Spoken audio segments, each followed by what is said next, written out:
Po ang UB Mimaki area. Ito po ang UB Mimaki 1. May pending po ako na clear medal. Ang machine naman ay good condition.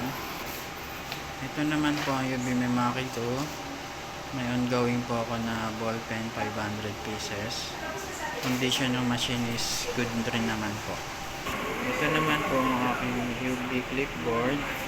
Saktuhan po sa dalawang machine ang pending ko. At ito naman po ang CPD pending. Sakto lang din po. Ito naman nakalagay ang pending materials. Ito naman po sa kabilang UB Mimaki. Ito naman ang aking UB Mimaki jig. Ito naman ako sa jig. Ang Moto 1 at Moto 2. Ay, Mimaki 1 at Mimaki 2. Ito naman po ang cleaning materials. Okay naman po siya. Medyo marunong lang. Hindi lang naka-arrange.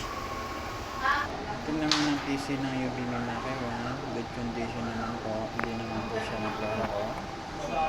Nakapag-delete ako ng 500 MB. Ito naman ang kanyang free space. 171 GB. Ito naman po ang PC ng UB Mimaki 2. Good condition po naman po.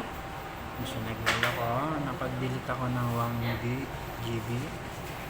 Ang local disk C may free space na 409. Local disk D 90 GB. And F 174 GB space. Dito naman nakalagay sa UB flatbed area ang UB Mimaki ink. Kompleto naman ako sa ink. Ang usage ng ink is 6 months.